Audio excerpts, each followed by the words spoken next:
St. Timothy Construction Corporation nag-withdraw mula sa joint venture partnership sa Miru System ayon sa Commission on Elections. Ang St. Timothy Construction Corporation ay isa sa tatlong local partners ng Miru para sa pagsusupply ng mga automated counting machine na gagamitin sa election 2025.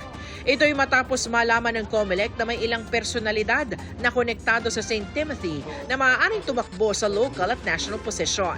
Sabi ng COMELEC, wala umanong epekto sa integridad ng mga makina ang pagtakbo ng mga ito dahil ang papel ng kumpanya sa joint venture ay bilang NFCC o Net Financial Contracting Capacity o yung credit line para sa pondong kailangan. Yung St. Timothy ay official nang nag-withdraw sa mismong partnership, sa mismong joint venture.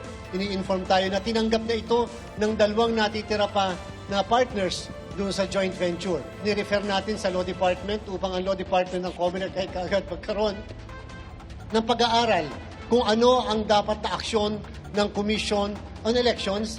Ayon naman sa Miru Systems, nag-withdraw ang St. Timothy Construction Corporation o STCC bilang kanilang local partner dahil sa posibleng conflict of interest. Meron pa raw silang dalawang local joint venture partners, ang Integrated Computer Systems at Centerpoint Solutions. Sabi ng Miru, bagaman may papel ang STCC para makasunod sa regulatory compliance requirements, walaan nilang kontribusyon ng kumpanya sa paggawa ng kanilang voting machines o mga serbisyong gagamitin sa 2025 national and local elections.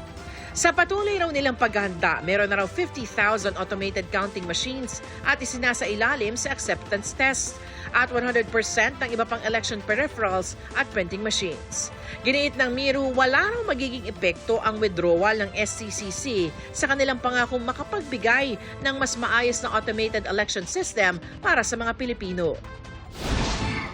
Dismiss Bamban Mayor Alice Guo o Guo Waping, sinampahan ng mga reklamong perjury, obstruction of justice, falsification by a notary public at use of falsified document. Dawit rin si Attorney Elmer Galicia na siyang nagnotaryo sa counter affidavit.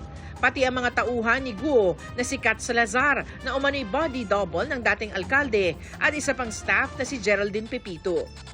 Pati na ang sekretarya ni Sual Pangasinan Mayor Liseldo Calugay na si Cheryl Medina at ang isang kadante na kumausap umano kay Attorney Galicia. Si Galicia sinampahan na rin ng disbarment case ng NBI sa Korte Suprema. Dagdag ang mga reklamong ito sa mga legal na kinakaharap ni Guo. Gayunman, dadaan muna sa evaluation ng National Prosecution Service ang mga reklamo bago isalang sa preliminary investigation. Para sa GMA Integrated News, Salima Refran, ang inyong saksi. Mga kapuso, sama-sama tayong maging saksi. Mag-subscribe sa GMA Integrated News sa YouTube at para sa mga kapuso abroad, samahan niyo kami sa GMA Pinoy TV at sa www.gmanews.tv.